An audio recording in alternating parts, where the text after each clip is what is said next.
सहनाववतु सहनौ भुनक्तु सह वीर्यं करवावहै तेजस्विनावधीतमस्तु मा विद्विषावहै। ओम शांति शांति शांति। ततो जगन्मंगलमंगलात्मना विधाय रामायण कीर्तिमुत्तमाम् चचार पूर्वाचरितं रघुत्तमो राजर्षिवर्यै रविसेवितं यथा। हरि ओम। आइए हम लोग अपने श्री राम गीता के 24वें सत्र में प्रवेश करते हैं।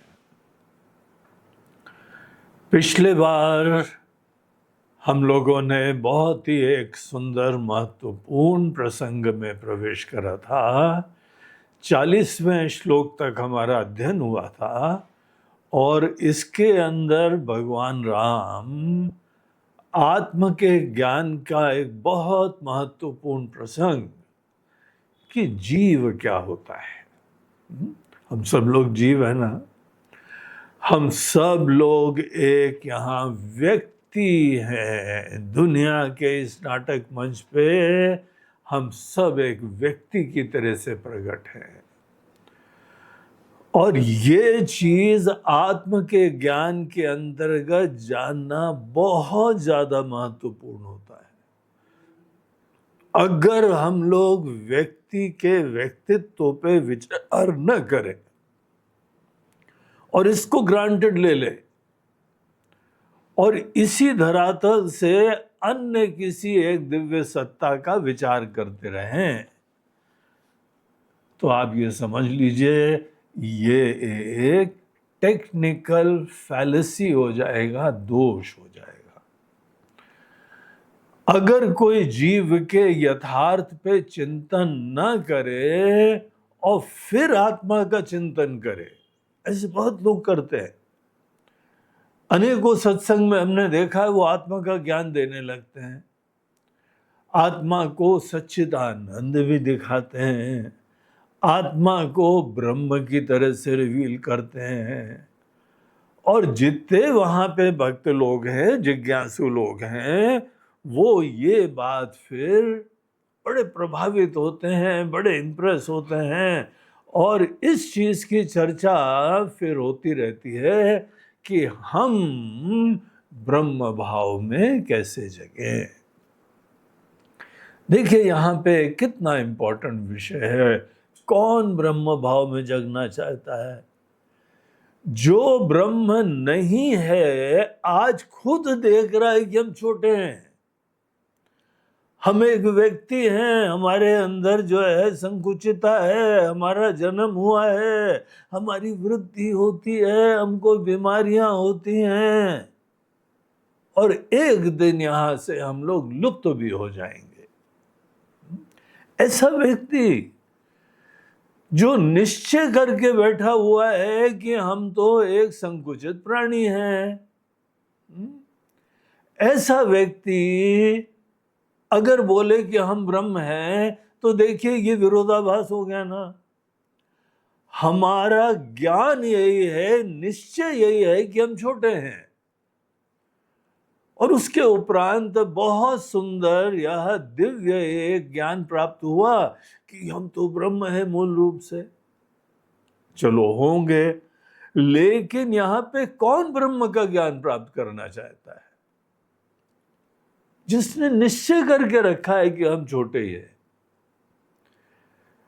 इसीलिए अगर कोई व्यक्ति अपने जीव के जीवत्व को गहराई से विचार नहीं करता है, लेकिन जो भी उसने श्रवण करा है, ज्ञानियों से सुना है, शास्त्रों में पढ़ा है, और वो जो है यही बात के बारे में सोचने लगे, चिंतन करने लगे, तो ऐसा जो ज्ञान होता है वो कभी भी ब्रह्म ज्ञान में परिणत नहीं होता है, क्योंकि हमने तो मान ही लिया है कि हम जीव हैं। और ऐसी फैलेसी को, ऐसे दोष को लक्षणाओं के प्रसंग में चर्चा भी करा गया था। आपको याद है कि अभी राम जी ने बताया था लक्ष्मण को कि लक्ष्मण, ये तत्वमसि महावाक्य का अर्थ जानना ही अपने अंदर मुक्ति का सार है, यही रहस्य है। तत्वमसि के अंदर तत्वमसि, एक तरफ से जीव महाराज हैं, दूसरी तरफ से हमारे परमात्मा हैं, ईश्वर है। इन दोनों की एकता का ज्ञान, बोलते हैं कि ये अर्थ घटित होता है, अनेकों यहां पे संभावनाएं होती हैं। एक सज्जन है, जीव भाव को छोड़े नहीं और फिर अपने अंदर ब्रह्म भाव का ज्ञान प्राप्त करने के लिए प्रवृत्त हो, जो हम अभी इस प्रसंग में बता रहे हैं। ऐसे दोष को ध्यान करिए। पिछले श्लोकों में ही पढ़ा था हम लोगों ने, इस दोष को क्या बोलते हैं। यहाँ पे ये व्यक्ति अर्थ को घटित कर रहा है, लक्ष्यार्थ को जानना चाहता है, लेकिन लक्ष्यार्थ को कैसे घटित कर रहा है? अजहद लक्षणा की प्रक्रिया के द्वारा। अजहद लक्षणा की प्रक्रिया होती है जहां पे जीव जीवत्व को छोड़ता नहीं है, उसको ग्रांटेड लेता है, तो हम हैं ही हैं, और फिर उसके उपरांत ब्रह्म का चिंतन करता है। ऐसे समय अगर जीव का जीवत्व खत्म नहीं हो रहा है और फिर ब्रह्म का, परमात्मा का चिंतन होता है, ये केवल श्रद्धा से एक उपासना होती है। उपासना में हम भगवान के अनेकों सुंदर गुण, उनका सामर्थ्य, उनका जो भी स्वरूप हमने सुना हुआ है, वो सब चीजें अपने मन में लाते हैं और उनकी दिव्य स्वरूपता को देख के अपने अंदर धन्य भी होते हैं, कई बार उसमें लीन भी हो जाते हैं। ईश्वर की चित स्वरूपता में, ईश्वर की अनंत सत्ता में हम सोच सोच के उसी में भाव विभोर होते हैं और इस तरीके से बाकी सब चीजों की विस्मृति करके तल्लीन हो जाते हैं। तल्लीन हम लोग किसी चीज में भी हो सकते हैं। आप भगवान के भक्ति में तल्लीन हो सकते हैं, आप स्वजनों के प्रति स्नेह में तल्लीन हो सकते हैं, आप अनेकों अपने आराध्य में तल्लीन हो सकते हैं, आप अपने प्रियतम में तल्लीन हो सकते हैं। किसी चीज में तल्लीनता की हमारे अंदर संभावना होती है। लेकिन यहां पे देखिए, तल्लीनता एक उपासना की पद्धति होती है। उपासना में हम थोड़ी देर के लिए तद्रूप होते हुए दिखाई भी पड़ते हैं, और जो आपने जितनी दिव्यता की परिकल्पना करी हुई है, उस दिव्यता में थोड़ी देर के लिए रम भी लेते हैं, रसास्वादन भी कर लेते हैं। लेकिन एक चीज यहां होती है, जब भी आप अपने से पृथक किसी भी चीज में आप तल्लीन होते हैं, आप वापस आते हैं।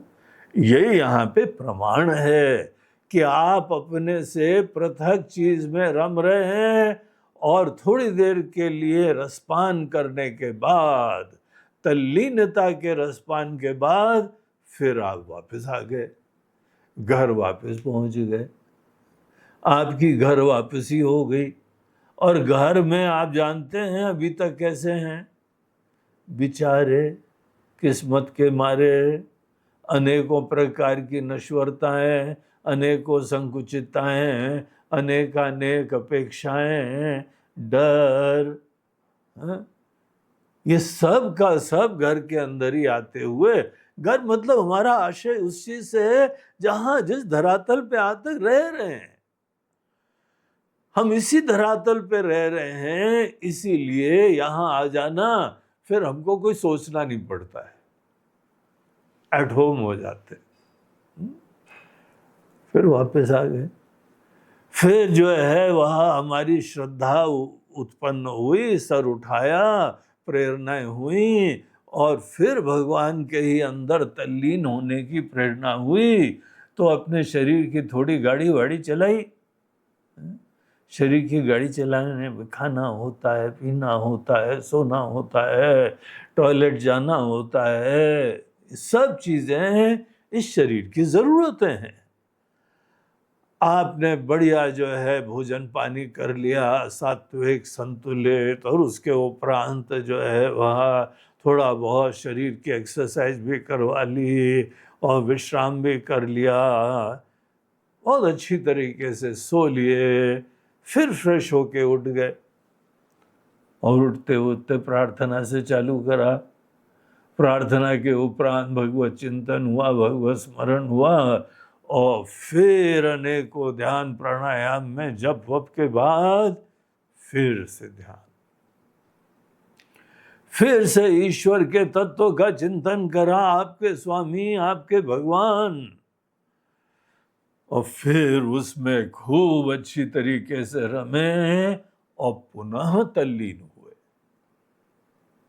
जो भी सच्चे साधक हैं वो अपने इस नियम का पालन करते हुए केवल इतना ही नहीं है कि भगवान को जो है प्रणाम कर लिया, अनेकों प्रकार से धन्यवाद दे लिया, आशीर्वाद के लिए निवेदन कर लिया, तो भगवान ये बड़ा जोरदार हमारी युद्ध चल रहा है, यात्रा चल रही है, आप हमारे सारथी बने रहिएगा, आप कृपा के पात्र हमको बनाए रखिएगा।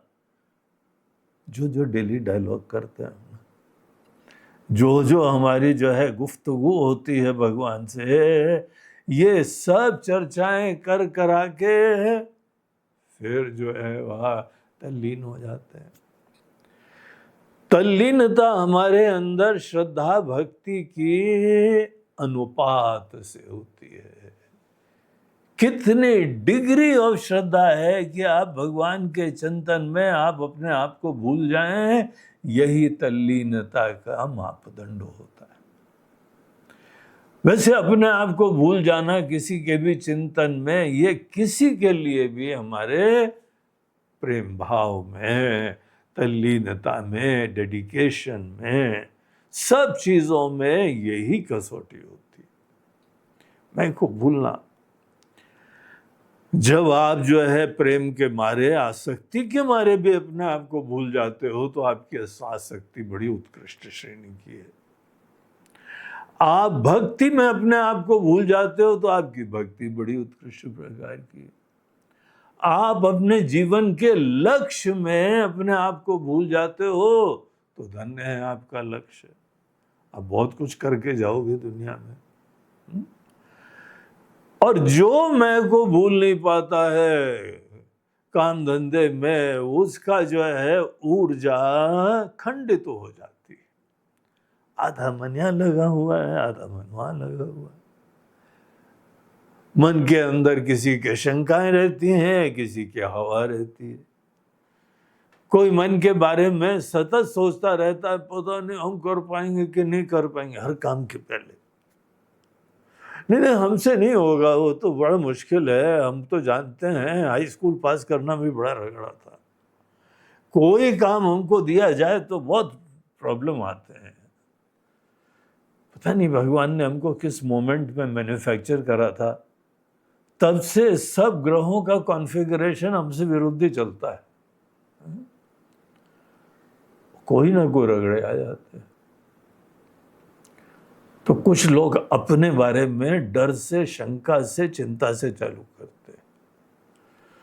आधा मन काम में लगा हुआ है और आधा मन जो है अपनी चिंता में लगा हुआ। हम कर नहीं सकते, हम तो बेचारे हैं, हम तो किस्मत के मारे हैं, हम तो काफी डफर हैं, हम तो तामसी हैं, गड़बड़ घोटाला है कुछ।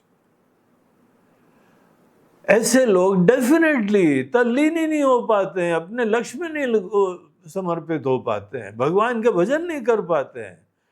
थोड़ी देर भगवान का भजन, सब चीजें भूल के कर पाना आपके मन की शुद्धि का लक्षण हो जाएगा। कभी तो भूलो। अब भूलने को राजी नहीं हो, मुक्ति चाहिए। किससे मुक्ति चाहिए? अपने न भूलने के दोष से। अपने आप को कभी भी जो है वह किनारे नहीं कर पाते। इतनी न भक्ति है, न इतनी आसक्ति है। ऐसे लोग जो मैं को भूल नहीं पाते हैं, वो देखिए दुनिया में कोई लक्ष्य की सिद्धि भी नहीं कर पाते हैं। और दूसरे एक और होते हैं जो अपने बारे में दीनहीन भाव नहीं रखते हैं, बड़ी हवा रखते हैं, हम सब कुछ कर लेंगे। अब ये भी एक अभिनिवेश होता है। ये मैं के बारे में बहुत ही जो है वह सुपीरियरिटी का कॉम्प्लेक्स होता है, विशिष्टता की बुद्धि होती है। विशिष्टता की बुद्धि हो या हीन बुद्धि हो, दोनों हमारे अंदर एक केकड़े की तरह से चिपक जाती है। सतत हम उनको पकड़े रहते हैं। हम कैसे नमस्कार कर सकते हैं, हम कैसे कोई आएगा तो उठ सकते, हम तो ये है ना, उसको उठना चाहिए, हमको नहीं उठना चाहिए। आचरण में, व्यवहार में आदमी का मन आधा इस हवाबाज के अंदर बना रहता है, और वो आदमी भी डेडिकेशन अच्छा नहीं कर पाता है। ये सीक्रेट होती है व्यवहारिक सिद्धियों की। आप किसी चीज को ऐसा प्रेम करो कि आप अपनी चिंताएं, असमर्थताएं, हीन वृत्ति या उत्कृष्टता की वृत्ति, सुपीरियरिटी या इंफीरियरिटी, भूलो, इतना लीन हो जाओ किसी में। शुरुआत में लक्ष्य में लीन हो, कहीं पे किसी व्यक्ति के प्रति प्रेम हो, वहां लीन हो, और अंततः तो भगवान के श्री चरणों में लीन हो, आत्मा के ज्ञान में लीन हो, ईश्वर में लीन हो। आत्मा के ज्ञान में थोड़ा सा कुछ और चक्कर होता है शुरुआत में। इसीलिए जो भी आते हैं ना भक्त लोग, तो महाराज जी आध्यात्मिक कुछ मार्गदर्शन चाहिए, इनवेरिएबली सब लोगों को मंत्र दिया जाता है जप के लिए, है ना सिस्टम। जप के लिए मंत्र अनेकों गुरु लोग क्यों देते हैं? बोलते हैं अगर भगवान में तुम थोड़ी देर लीन हो सके तो तुम्हारी मैं के बारे में ऑब्सेशन कम हो जाता है, मन की शुद्धि हो जाती है, और इस तरीके से तुम ईश्वर में तल्लीन हो सकते हो। ईश्वर में तल्लीनता हमारे अंदर एक रस की अनुभूति करवाती है, भक्ति उत्पन्न होती है, मैं की चिंताएं जीवन में बहुत ही कम हो जाती हैं। आप थोड़ी देर मैं को भूल सको ना, तो मैं आपके लिए बाधा उतने अनुपात में कम करेगा। लेकिन यहां हम कुछ और बता रहे हैं।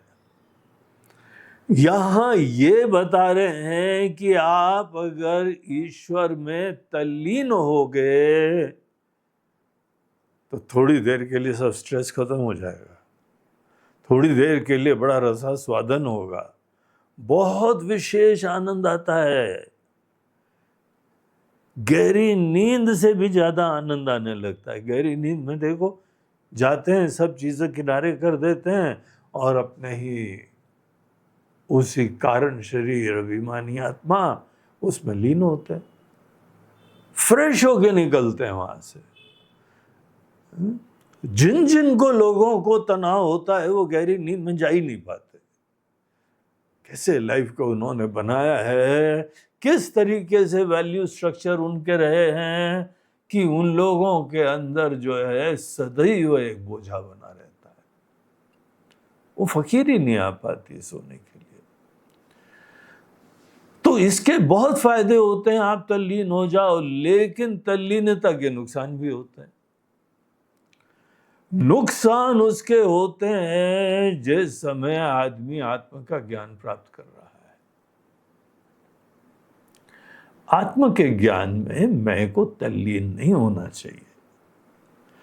आत्मा के ज्ञान में जो तल्लीन होना चाहता है वो है कौन? क्यों तल्लीन होना चाहता है? क्या उसके होने मात्र में समस्या है कि वो तल्लीन होना चाहता है? सोचा आपने? हम बड़े आतुर होते हैं कहीं पर भी रमने के लिए, कहीं पर भी जो है भक्ति भाव, प्रेम भाव और ऐसा रसास्वादन करने के लिए बहुत ही आतुर होते हैं। कभी आपने सोचा क्यों? इस मैं को कहीं पर भी तल्लीन होना है, रसास्वादन करना है, आनंद की प्राप्ति करनी है, सुरक्षा की प्राप्ति करनी है। क्यों? आपको तो बोला जाता है ब्रह्म हो, और ब्रह्म स्वरूपता का आशय यह है कि आपके अंदर किसी प्रकार की कमी नहीं है। ब्रह्म स्वरूपता का मतलब ये नहीं है कि आप जो कि दीनहीन हो आपको आनंद मिल जाएगा। ये गणित होती है, ये गड़बड़ होता है, बहुत बड़ा दोष होता है ये। हम लोग अपनी अवधारणाएं क्वेश्चन ही नहीं करते, अपने बारे में नोशंस के ऊपर विचार ही नहीं करते। मैं को जैसे हमने फिक्स कर लिया है, वो स्टैटिक हो गया है। सब सपने, सब कर्म, सब चेष्टा, सब रिश्ते, सब भावना, सब इसी के द्वारा होते हैं, विदाउट क्वेश्चनिंग में। ये अगर आपका मेथोडोलॉजी है, यही आपका सिस्टम है, तो तैयार हो जाओ अनेकानेक जन्म की प्राप्ति के लिए। तुम जन्म मरण के चक्र से कभी निकल नहीं सकते हो। ये हम श्राप आप नहीं दे रहे हैं, ये भगवान बता रहे हैं, उपनिषद बता रहे हैं। हम तो भी प्रार्थना कर रहे हैं कि आप मुक्त हो जाओ, लेकिन हम ये भी जानते हैं ऐसे लोगों को ये आशीर्वाद देना अपने आशीर्वाद को बेकार करना होता है। अरे हमारे आशीर्वाद से थोड़ी होता, तुम्हारा कुछ पुरुषार्थ होना चाहिए। तुम धारणा रख के बैठे हुए हो, धारणा छोड़ने को तैयार नहीं हो। इसी धारणा के धारक को तुम जो हो माने हुए हो कि ये तो छोटा है, मरियल है, नश्वर है, और ये ब्रह्म बन जाए। कैसे ब्रह्म बन जाए? ब्रह्म होने के लिए तुमको अपनी धारणाएं छोड़नी पड़ेंगी। जहां हमने आत्म अवलोकन करा और अपने ऊपर चिंतन करा कि मैं के अंदर ये सब संकुचितताएं आई कहां से, और अगर हम छोटे हैं, नश्वर हैं, अल्प हैं, स्पेस के दृष्टिकोण से केवल इसी जगह, टाइम के दृष्टिकोण से इसी काल विशेष में हम आए हैं। ये हमारा जन्मदिन हुआ और ये उसके उपरांत हम जो है यहाँ भी वृद्ध होते जा रहे हैं। अभी जाने का टाइम आ सकता है। और भगवान कितने करुणा निदान है, अनेकों को आके थोड़े थोड़े कान में विस्पर करके जाते, तैयार हो जाओ बेटा। अभी छोटा वाला दिया था हार्ट अटैक, और उसके उपरांत अब जो है वह बड़ा वाला ही आने वाला है, और फिर सडनली ब्लैकआउट हो जाएगा। जिस दुनिया के लिए तुमने ये सब मेहनत करी है ना, जो रेती के महल बनाए हैं, जो अनेकों प्रकार के गुड्डा गुड़िया जमा करे हैं, ये सब गुड्डा गुड़िया और रेती के महल सब एक पानी के झटके में ही सब साफ होने वाले हैं। इसको बोलते हैं काल की परिच्छिन्नता। तो जीव के अंदर देश की, काल की, देश और काल की परिच्छिन्नता का मतलब होता है आपकी डेफिनेशन। आप इसी जगह होते हो, इसी शरीर में होते हो, इसी थोड़े से लिमिटेड टाइम के अंदर ही मैनिफेस्ट होते हो। मैनिफेस्ट डेफिनेटली कोई होता है, शरीर होता है।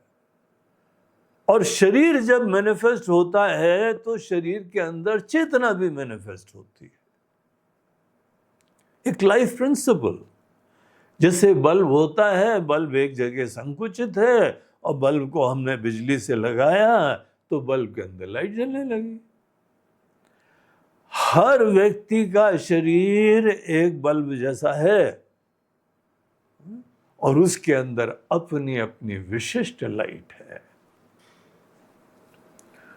और लाइट किस रंग की है वो डिपेंड करता है कि अंदर जो है उपाधि में कैसी विशिष्टता है। तो ये हम लोग अपने आप को जो भी परिभाषित करे हुए हैं, जो भी सोच रहे हैं, आत्म के ज्ञान की पद्धति, इसकी विधा जीव जीव रहते हुए फिर किसी और की तलाश नहीं करता है। ये शुरुआत में होता है और जिसके अंदर दिखाई पड़ जाए ना कि इस तरह से हो रहा है, समझ जाओ इसने वेदांत का अध्ययन नहीं करा है। वेदों की जो है शिरो भाग, जहां पे अल्टीमेट ज्ञान राम जी देते हैं, भगवान शिव जी देते हैं, ये सब एक ही हैं। वहां पे वेदांत में बताते हैं कि तुम चाहो तो ये चोले के साथ तादाद में रखो और बेचारे बन जाओ, छोटे बन जाओ। कोई मजबूरी नहीं है कि इसी चोले के माध्यम से अपना हम परिचय प्राप्त करें, लेकिन ये हमारा डिस्क्रिशन है, ये हमारे संस्कार हैं। हमारे परिवेश में सभी लोग ऐसे ही थे, इसीलिए हम भी ऐसे हो गए। सभी अपने आप को चोले से पहचानते थे, वो जीवन तत्व से कोई जानते ही नहीं था। इसीलिए देखा देखी में, दुस्संग के चक्कर में हमारा परिचय बस यही हो गया।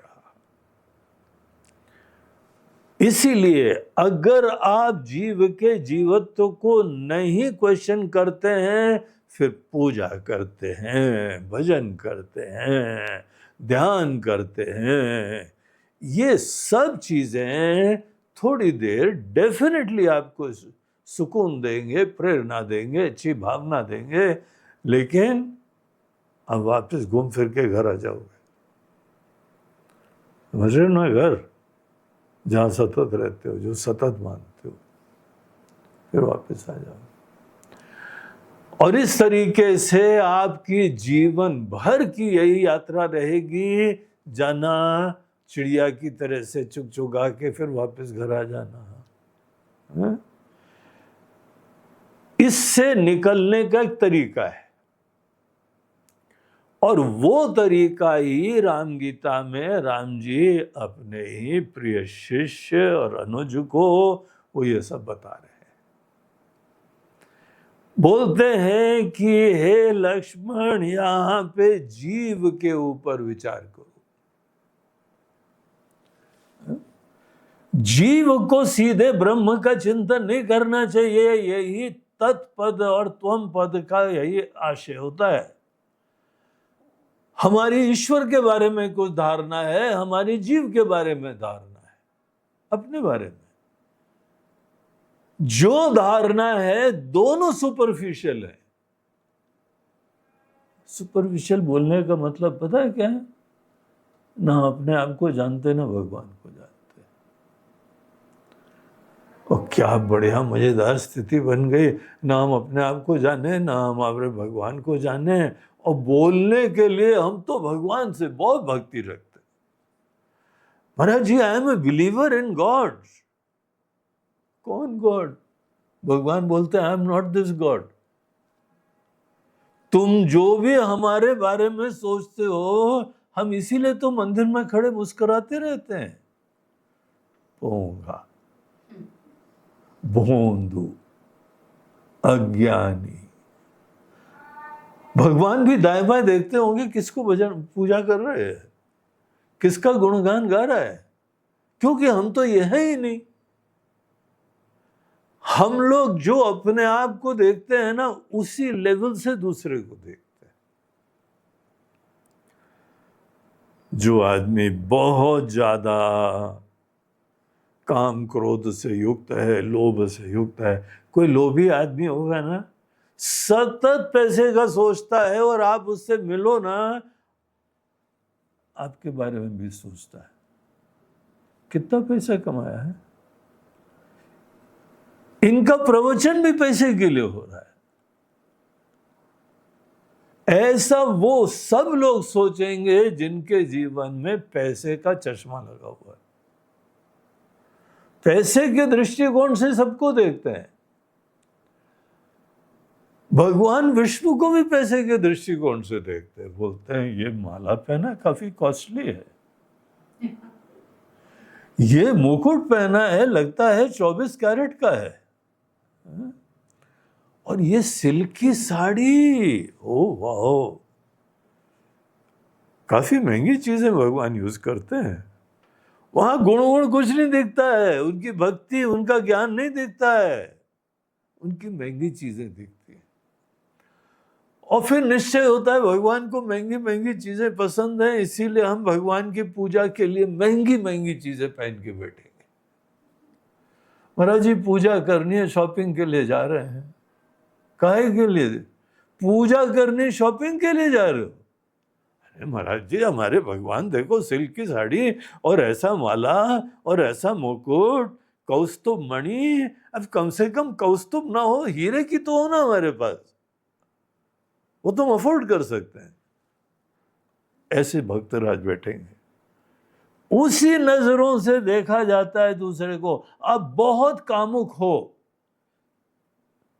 सवेरे शाम उठते बैठते कम ना कम ना कम ना, भोग भोग भोग, हर व्यक्ति को आप भोग के दृष्टिकोण से देखोगे।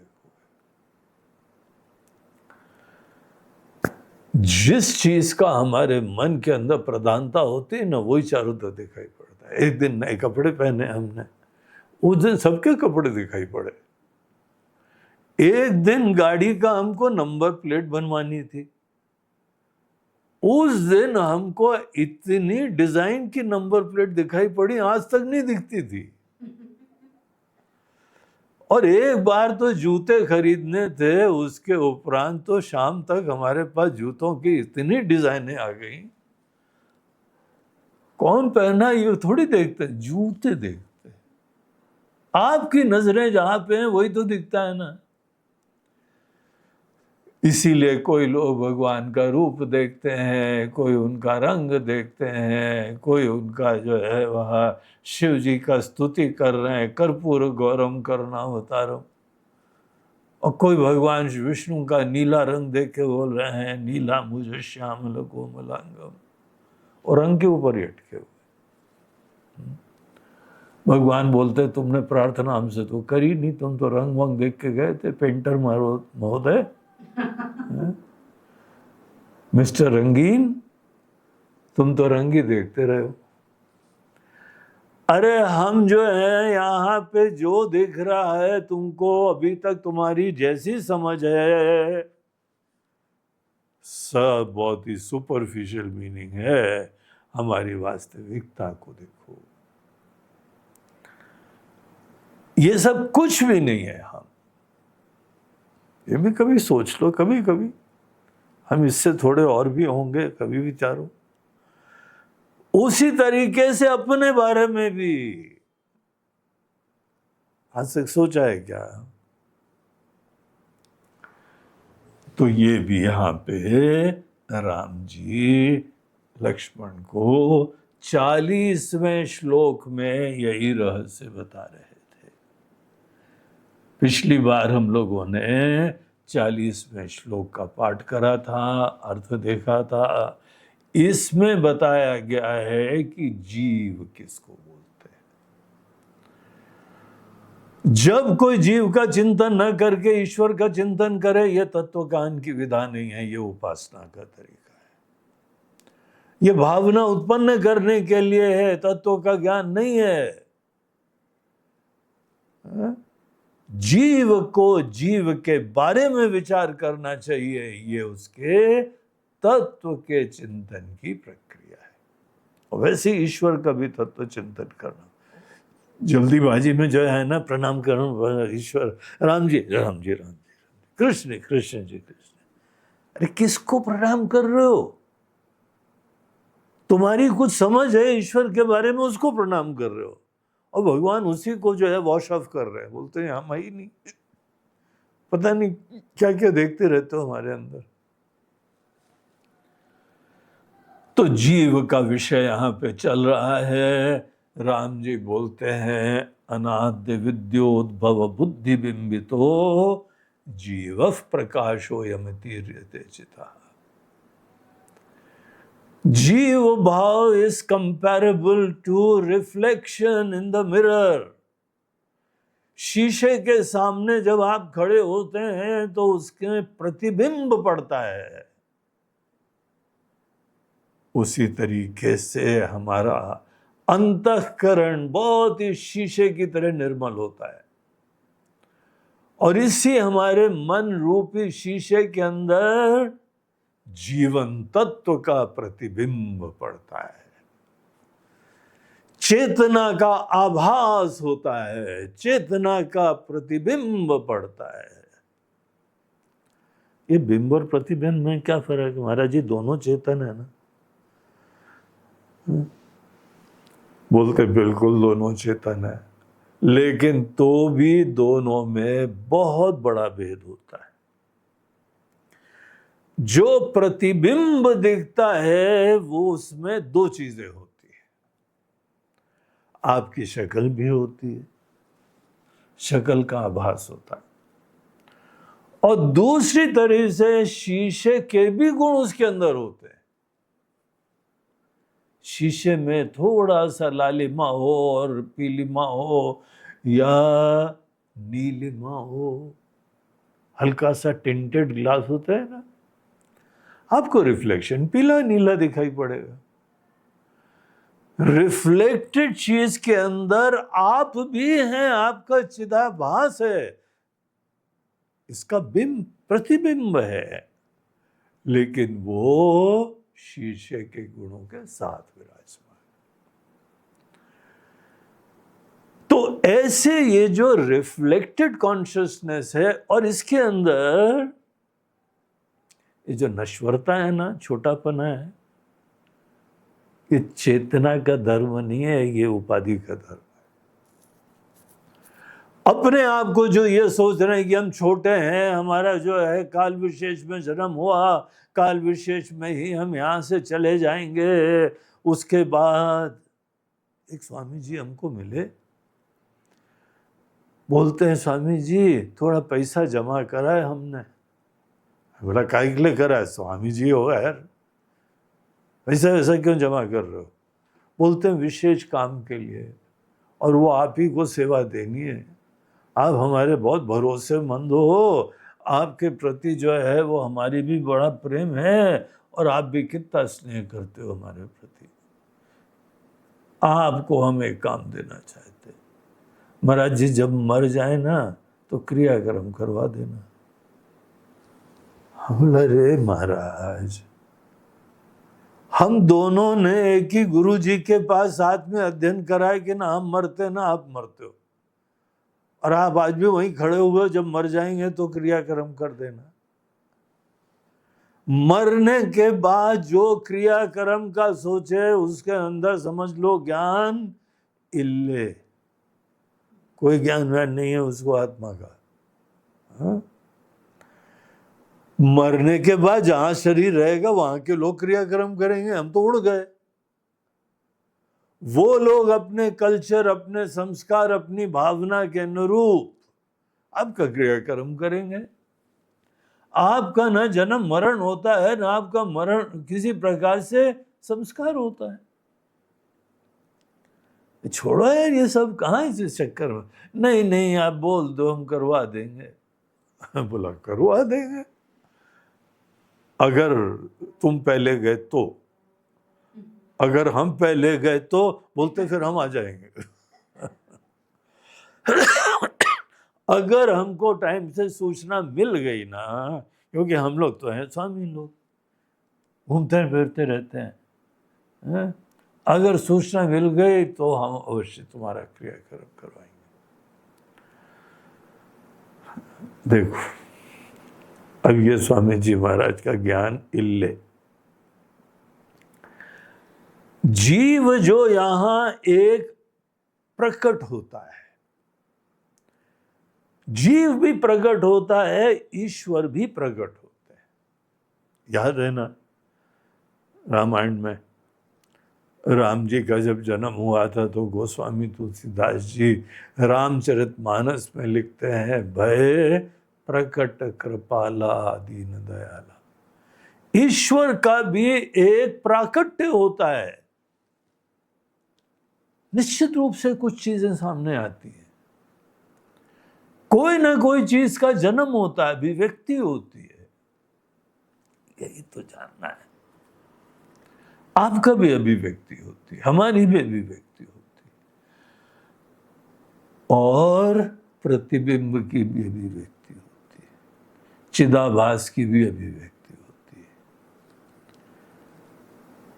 बगैर कुछ करे हुए। याद है ना वो प्रसंग जहां पे बताया था पूरे कर्म को किनारे करना। इसीलिए हम तुमको जब परमात्मा के बारे में बताएंगे तो तुम्हारे अगर सब कर्म किनारे नहीं करे ना, तो तुम पता है क्या करोगे? पूजा, भजन, प्रणाम, भगवान प्रणाम। किसको प्रणाम? तेरा थोड़ी देर शांत रहो, अभी क्लास पूरी नहीं हुई है,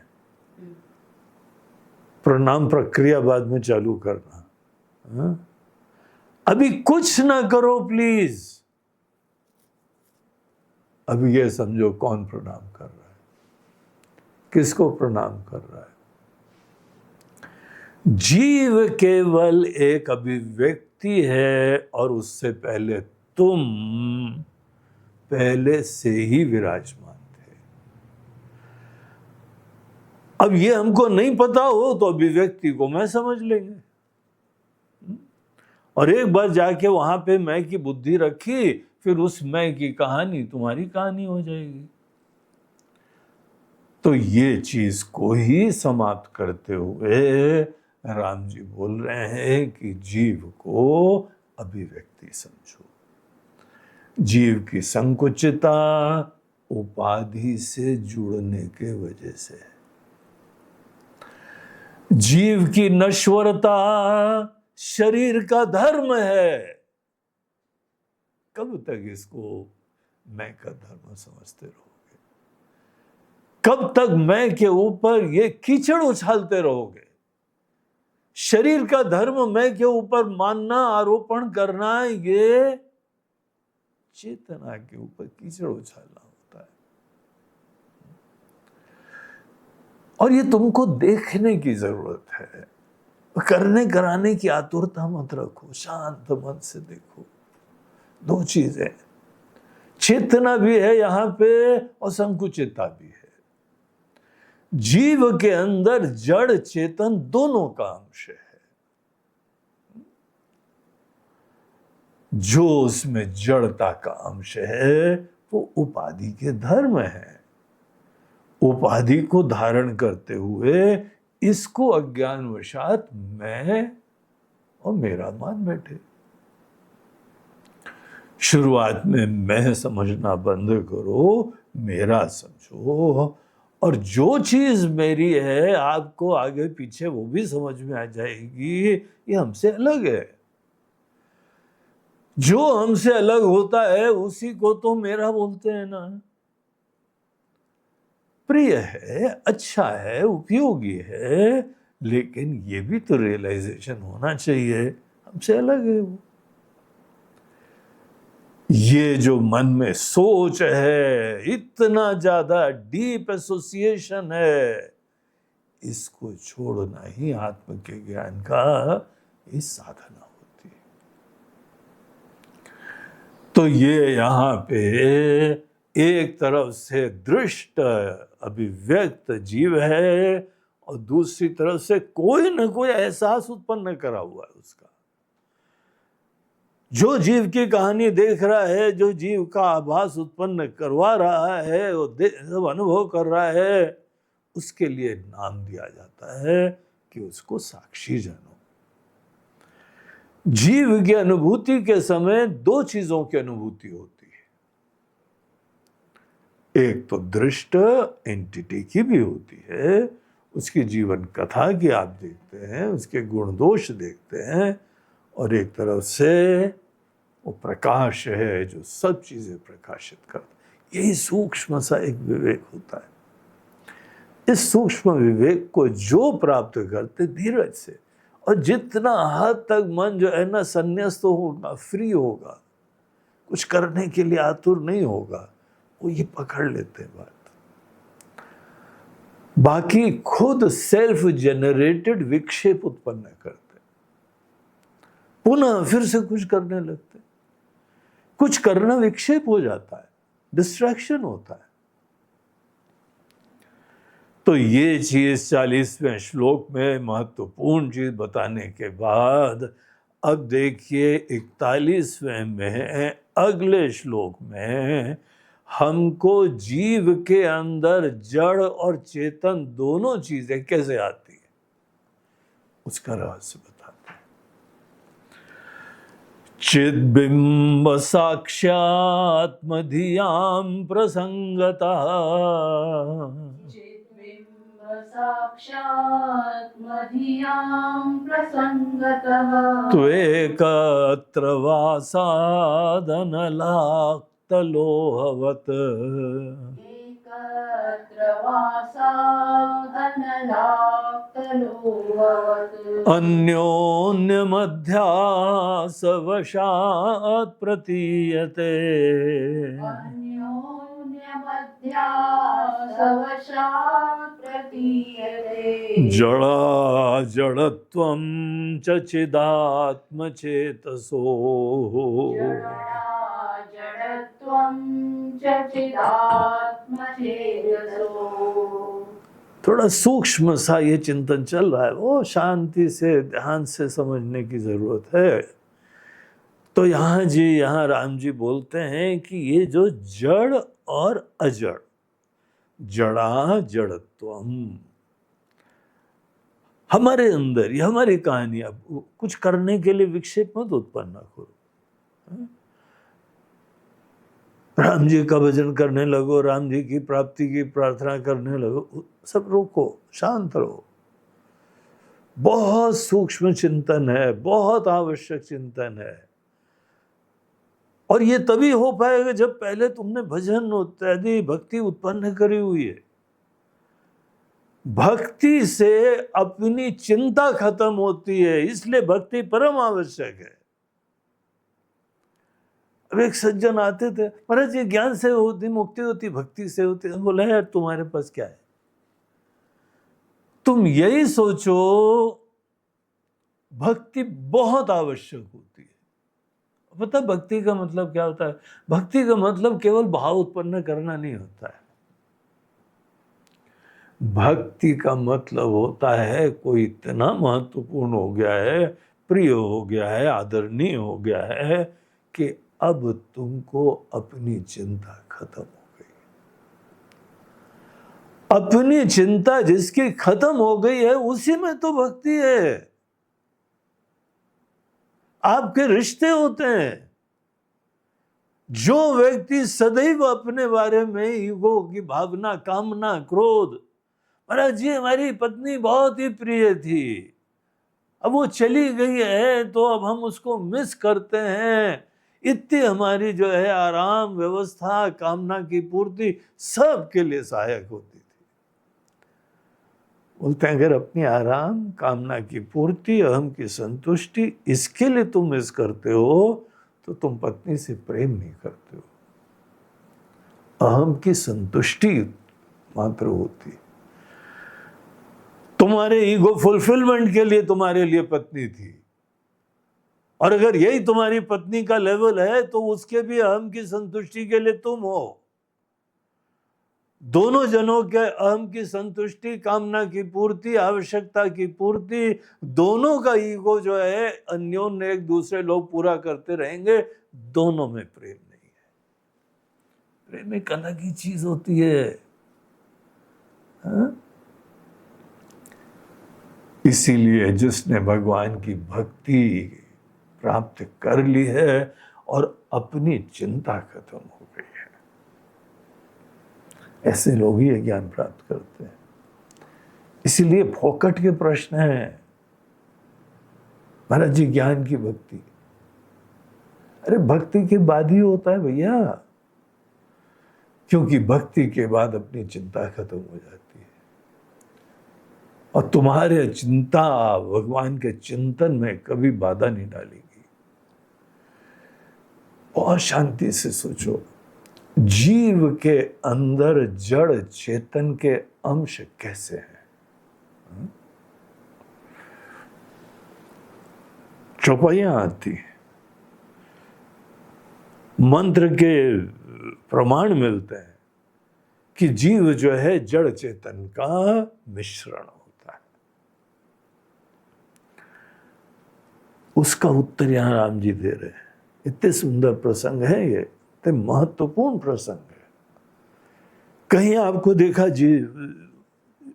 जीव के अंदर जड़ चेतन के अंशों का रहस्य? यहां है, देखिए, ये राम गीता की महिमा है। तो राम जी यहां बोलते हैं कि चित बिंब साक्षी आत्मधियाम। देखिए, हमको जब ये अनुभूति होती है ना, एक जीव विराजमान है, एक संकुचित व्यक्ति विराजमान है। आप एक व्यक्ति की इस संकुचित मैं की अनुभूति जब कर रहे हैं, तो वहां क्या क्या कंपोनेंट्स हैं, इसके ऊपर जरा ध्यान दो।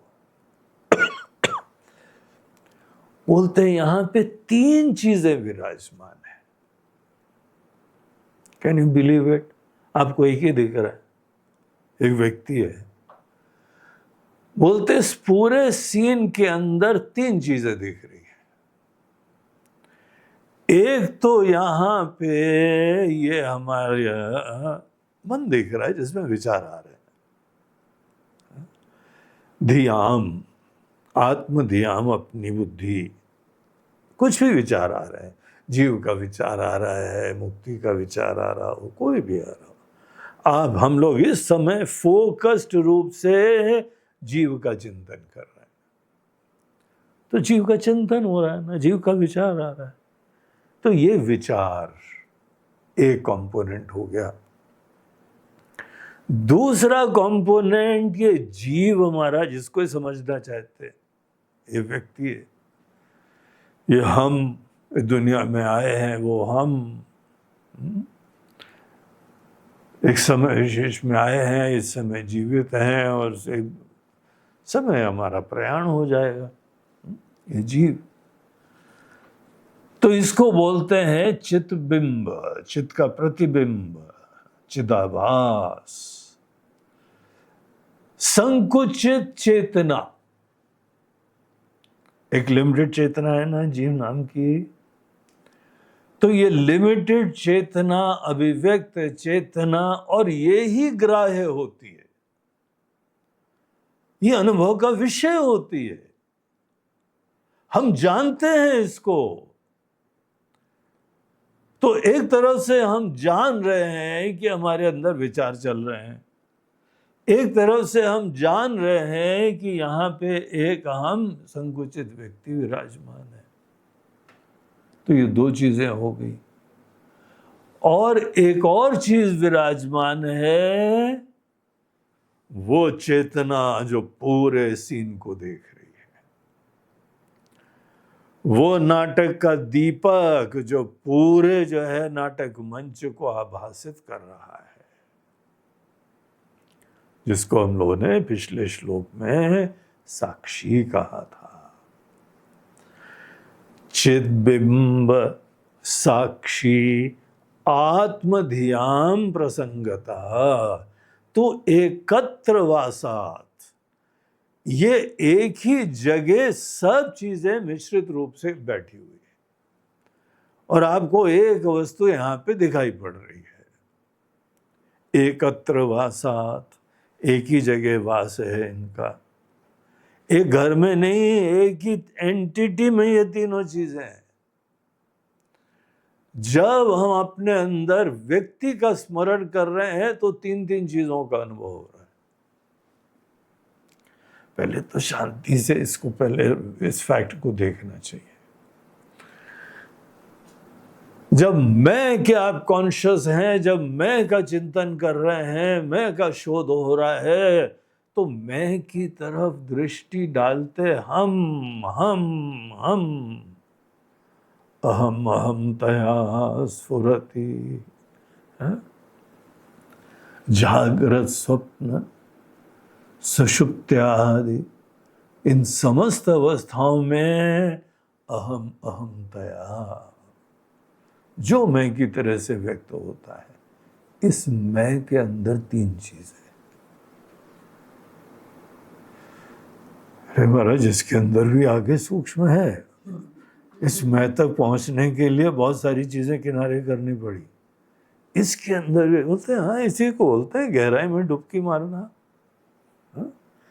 मैं के ज्ञान में इसी के अंदर ही शांति से देखना होता है।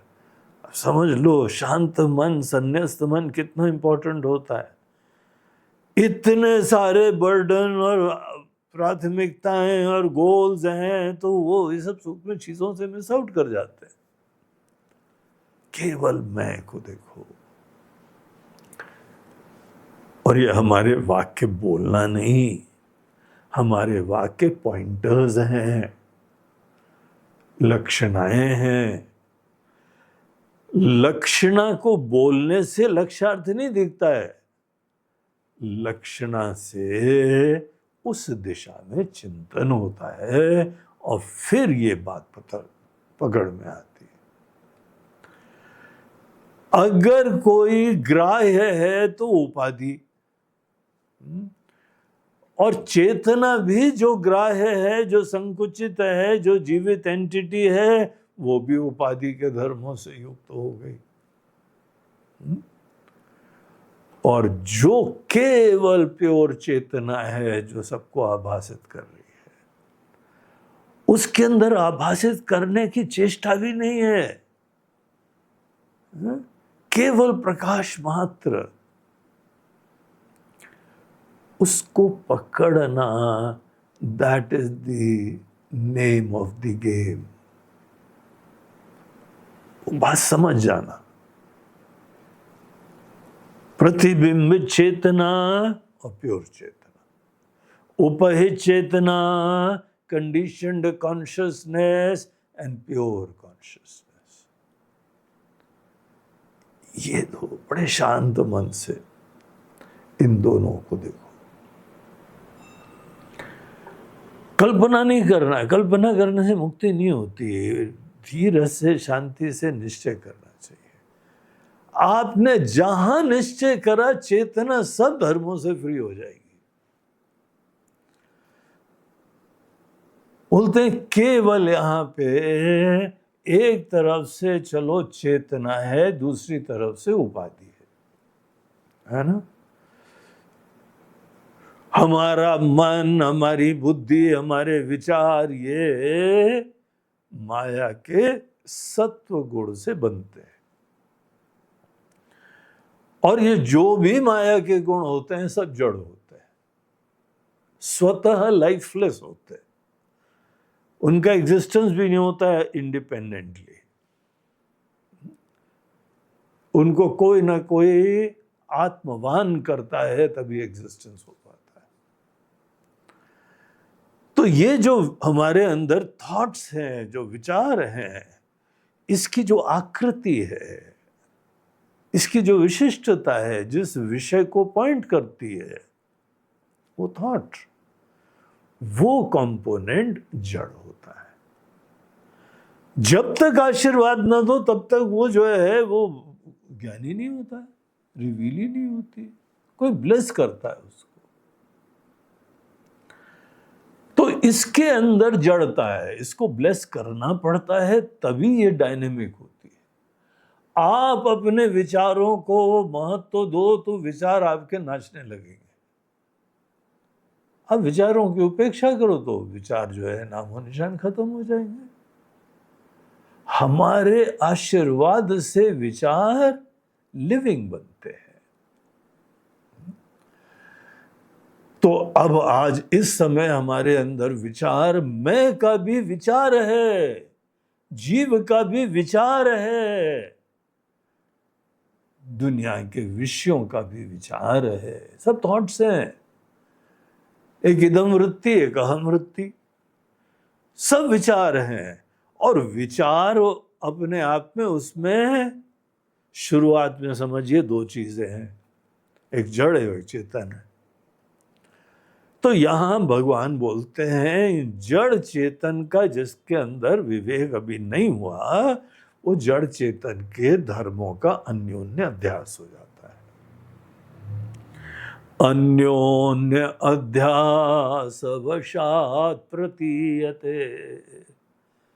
जड़ो चेतन, एक में फॉर्म है और एक में लाइफ है, चेतना है, सत्ता है।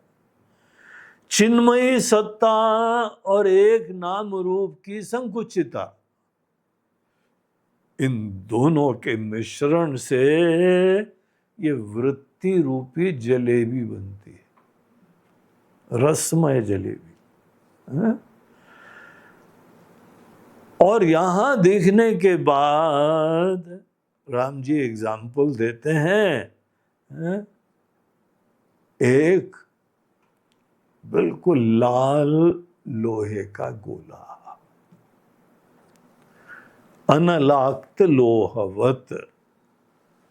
तो लोहे का गोला जो कि अग्नि में डाला हुआ हो, अब आगे ताप रहे थे और आपने एक लोहे का गोला या कोई भी चीज हो, जिसका भी फॉर्म हो, कोयले का टुकड़ा हो, लकड़ी का टुकड़ा हो, आपने आग में डाल दिया, थोड़ी देर बाद क्या दिखता है? आगे उसी लोहे की तरीके से, लकड़ी की तरीके से, स्क्वायर की तरीके से, जो भी शेप रहा हो, आगे उसी फॉर्म की हमको दिखने लगती है। अब जब आपको एक गोल अग्नि का टुकड़ा दिखाई पड़ता है, आप विवेक करते हो कि ये गोलाकारता लोहे का धर्म और लालिमा, उष्णता, गर्मी, ये अग्नि का धर्म। ये दोनों मिश्रित होके एक यहाँ पे जो है एक हमको मिश्रित एंटिटी दिखा रहे हैं, हमको लोहे का, अग्नि का, गोल लोहे अग्नि का एक ऑब्जेक्ट दिखने लगा। जैसे आप जिस समय गोल अग्नि देखते हैं, आप समझ जाते हैं ना, आकृति ये किसने दी है? लोहे ने दी है। लालिमा, उष्णता किसने दी है? उसने दी है जिसकी कोई आकृति नहीं होती। जैसे एक लोहे का गोला गरम सा देखते हुए आपके अंदर विवेक होता है, उसी तरीके से मैं की वृत्ति को देख के, इस जीव को देख के, ये छोटा है, ये नश्वर है, संकुचित है, इसमें जो छोटापना है, जो संकुचिता है, परिच्छिन्नता है, ये सब उपाधि का धर्म है। और जो इसको चेतना व्याप्त कर रही है, जो इसको लाइफ प्रदान कर रही है, it is a separate entity. independent, untouched, pristine, pure. ये हमको बोलना नहीं है, देखना है, निश्चय करना है। चेतना जो है जब भी साथ में रहेगी, अविवेक होगा, अन्योन्य अध्यास वशात प्रतीयते, एक दूसरे के धर्मों का, क्योंकि सूक्ष्म चीज है। और बड़ी मोटी बुद्धि से हम देख रहे थे तो final product mister Mishra ji हो गए, मिश्रित हो गए। तो ये मिश्रित एंटिटी केवल जो कि बहुत ही सूक्ष्म विचार से विहीन व्यक्ति है, वो कंक्लूजन कर लेता है कि यहाँ पे लोहा ही गर्म है, अग्नि गोल है। ऐसे कंक्लूजन ज्ञानियों को याद दिलाते हैं, यही तो सब जीवों की कहानी चल रही है। और इसके वजह से, इस अन्योन्य अध्यास के वजह से जीव में इसी मैं का डिसेक्शन हो रहा है। जीव के अंदर छोटापना हमको दिख रहा है, तो बिल्कुल दिख रहा है, लेकिन अन्योन्य अध्यास वशात प्रतीयते। और तुम ऊपर से सुपरफिशियली देख के मान लिया तो मान लिया, हो गए, तुमने मान ही लिया है। तो इस तरीके से जड़ा जड़त्वम च चिदात्म चेतसो, चित और आत्मा का चेतस, इन दोनों के मिश्रण से, अन्योन्य अध्यास से ये जीव महाराज का जन्म होता है। और ये जड़ चेतन एंटिटी, अब सोचो आप, कभी जड़ चेतन मिश्रित हो सकते हैं क्या? चेतना के ऊपर जड़ता का आरोपण करना कल्पना, कोरी कल्पना मात्र है, निराधार कल्पना मात्र है, असंभव मात्र है। तो भी मानने की तो दुनिया है, कुछ भी मान लो। तो निराधार झूठी मान्यता मात्र विराजमान। इस तरीके से जीव की तरफ दृष्टिपात करो और जीव के अंदर जड़ चेतन दोनों के ऊपर ध्यान रखते हुए इसको डिसाइफर करो, इसको डिकोड करो। इन दोनों का डिसेक्शन हो, आपके लिए चेतना सब दोषों से रहित हो जाएगी।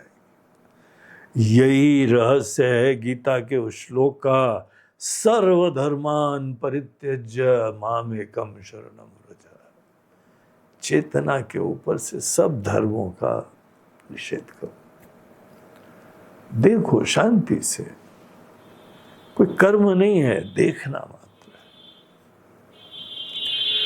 और अगले श्लोक में यहाँ भगवान बोलते हैं कि गुरु के सन्निधि में शास्त्र के पढ़ने से ये सब चीजें बड़ी सुलभ हो जाती है, यहीं पे संभव होती है। ये गुरु के चरणों में ही ये प्रसाद की प्राप्ति होती है। आइए पढ़ लेते हैं, फिर इसका विस्तार हम लोग कल करेंगे। संक्षेप में देख लीजिए। गुरो सकाशादपि वेद वाक्यतः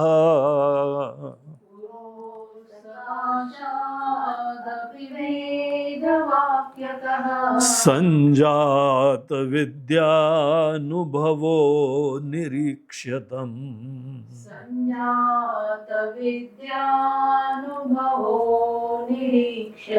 स्वात्मानमात्मस्थ उपाधिवर्जितम्।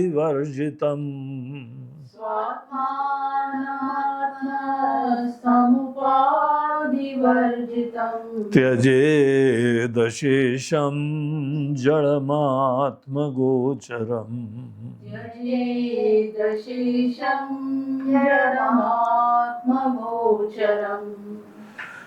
तो गुरु के सन्निधि में जो जगे हुए हैं, ब्रह्म ज्ञान से युक्त हैं, शास्त्र के ज्ञाता हैं। ये विज्ञान है, ये एंशिएंट साइंस है।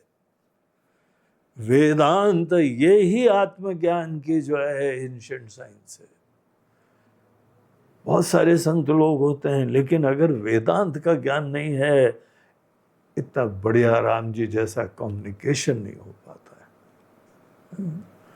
बहुत अच्छे विद्वान होने चाहिए।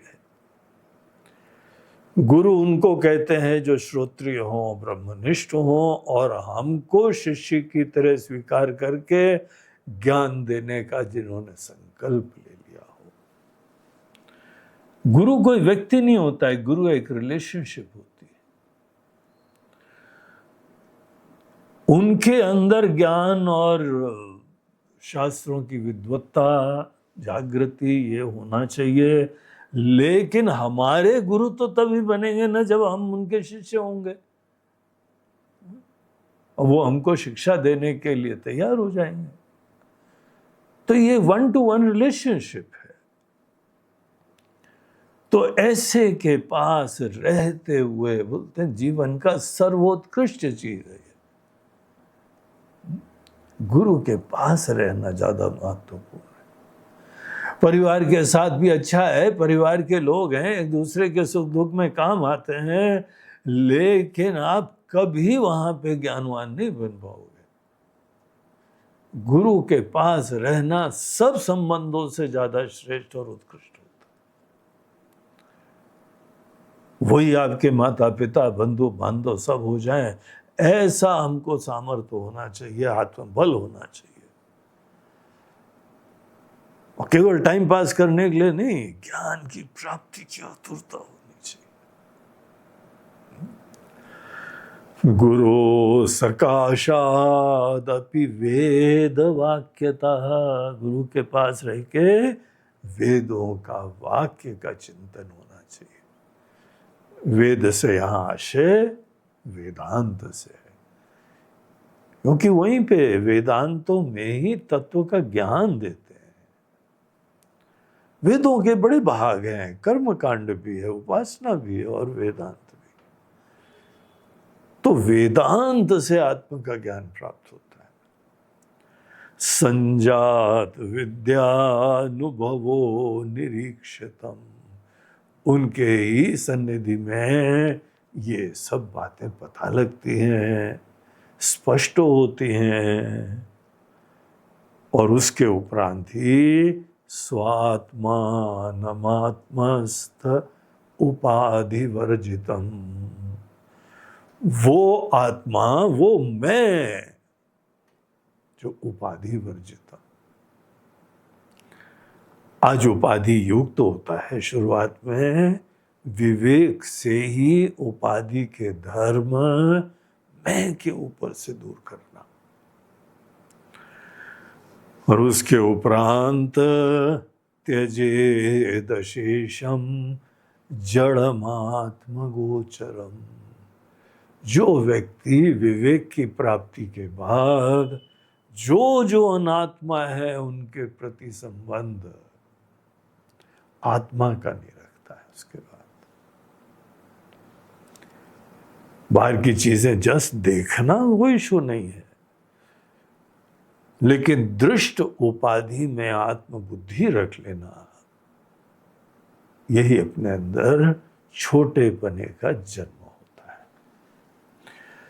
तो इस तरीके से राम जी बहुत स्पष्टता से बोल रहे हैं कि यह श्रोत्रिय ब्रह्मनिष्ठ गुरु के पास जाके रहना और ये ज्ञान प्राप्त करने के लिए रहना। जब किसी व्यक्ति के जीवन की यही प्रायोरिटी हो जाती है, तब ऐसे लोगों के अंदर ये विवेक हो जाता है और मैं समस्त संकुचिताओं से फ्री हो जाता है।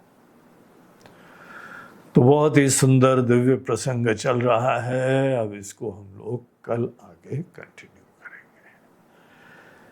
ओम पूर्णमदः पूर्णमिदं पूर्णात् पूर्णमुदच्यते पूर्णस्य पूर्णमादाय पूर्णमेवावशिष्यते।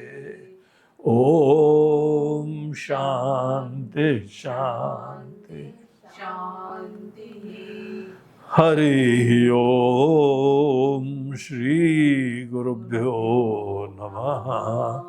हरि ओम नमः पार्वती पतये। हर हर महादेव। नर्मदे हर। बोलो गंगा मैया की जय। आज का ये कार्यक्रम प्रायोजित किया जा रहा है बम्बई की श्रीमती मोहिनी ढींगरा जी के द्वारा।